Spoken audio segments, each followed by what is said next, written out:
Folks, we're going to keep things moving here right now, and bring up your next comedian. Our next comedian is new to Seattle and fresh out of business school. Let's welcome to the stage Marcus Elliott, everybody.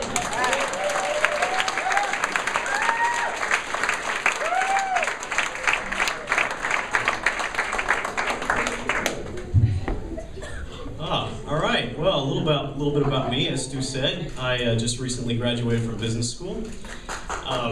Thanks. That's better than pointing and laughing, which is what a lot of people do. Now, when I started business school back in 2007, the MBA was a pretty solid degree, and it actually opened a lot of doors for a lot of people. You know what doors an MBA opens up in our current economy? Welcome to Applebee's, fuckers.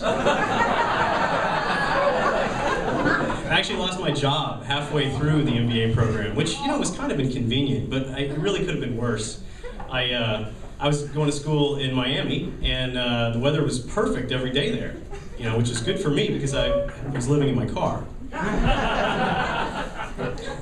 You know, being in business school when the economy collapsed was not, it was a trip.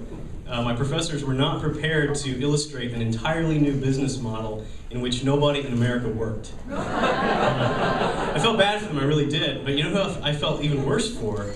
Me! When I didn't have a job 8 months after graduation, and I had to move home to my parents' house in Shit Patch, Illinois, at age 32.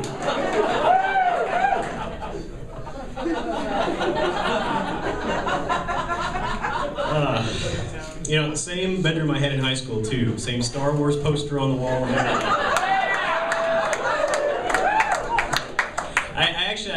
I couldn't handle it. I took it down the day I moved in, and then I remembered why I put it up in the first place. It was to cover up the etching that I drunkenly scrawled on the wall to commemorate the night I lost my virginity.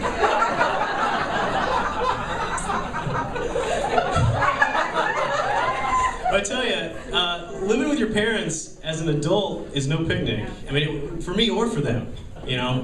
But luckily for them, they found ways of coping.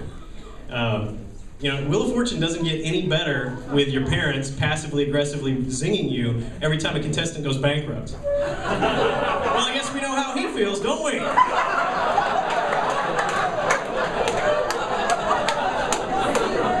The worst was when my mom actually correctly guessed the phrase, ungrateful deadbeat son. So it was pretty humbling slinking back home after 15 years with the stench of failure all over me. I ran into an old acquaintance of mine, the high school bully, Tyler Wilson, in all his toothless, mullet-headed glory. So, Marcus, I hear you're broke, divorced, and unemployed. How'd going to college work out for you? I don't know, Tyler. How did a 5-year stretch for meth trafficking work out for you? Yeah, you're probably right, buddy. I probably should have foregone college and traded my anal virginity for a minimum wage job and 38 payments left on the Wave Runner. You're living my dream!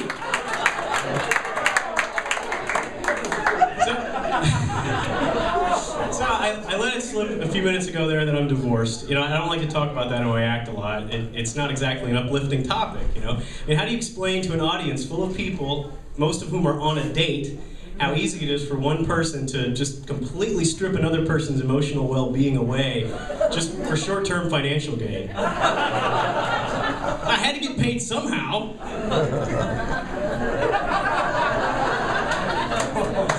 Silver lining, though. Silver lining, I did find a job. I moved here to Seattle 2 months ago to pick up my career where I left off. I have one of those jobs that everybody kind of loves to hate. I'm a civil engineer and I design highways for a living. Yeah, how'd you like to wear that shame to every cocktail party for the rest of your life?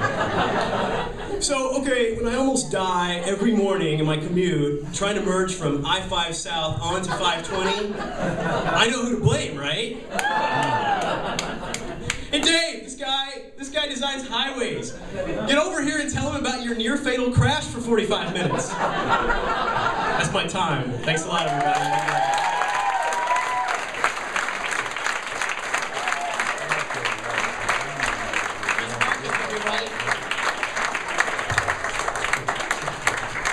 to design another highway.